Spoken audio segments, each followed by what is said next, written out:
Monet mines में पिछले दिनों पैसे की लेन देन को लेकर चल रही विवाद को लेकर सोनी सोडी स्वयं पहुंचकर अपनी बात रखी और दोनों पक्षों में चर्चा के बाद कंपनी से पैसा लेने की जो ग्राम पटेल पर लगी आरोप खत्म हो गई है।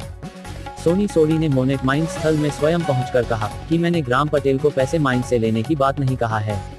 मैंने सिर्फ ये कहा कि 2-4 लोग पैसे लिए हैं, यह बातें आ रही है, मेरे ऊपर भी इस तरह की आरोप लगते रहते हैं, लेकिन मैंने निजी किसी व्यक्ति का नाम नहीं लिया है।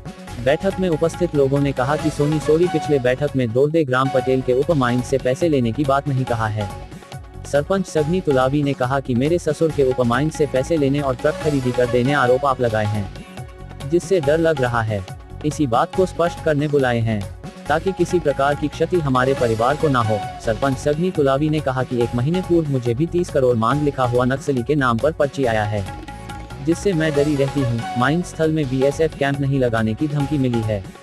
अब मेरे ससुर पर पैसे लेने की आरोप लगाए जाने से खतरा महसूस हो रही है।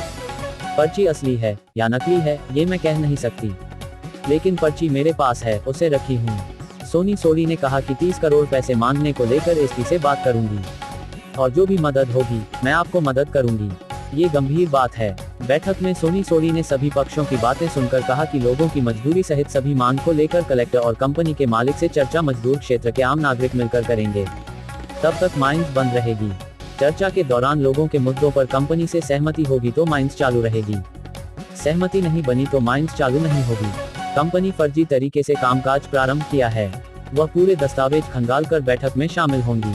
बैठक में माइंस के लाइजनिंग मैनेजर अमित पांडे, सिरो कोमरे, नोहर तुलावी, सरपंच सगनी तुलावी, मजदूर संघ अध्यक्ष सुरूज नेताम, गोवर्धन नरेंटी, अनिल सिन्हा, जीवन सिन्हा, हरिलाल सिन्हा सहित दोर्दे, हाहलद्दी, गर्दा, साधुमिच गांव, कोल्होमची गांव और दाहूर खुद गांव के ग्रामीण महिला पुरुष बड़ी संख्या में उपस्थित थे।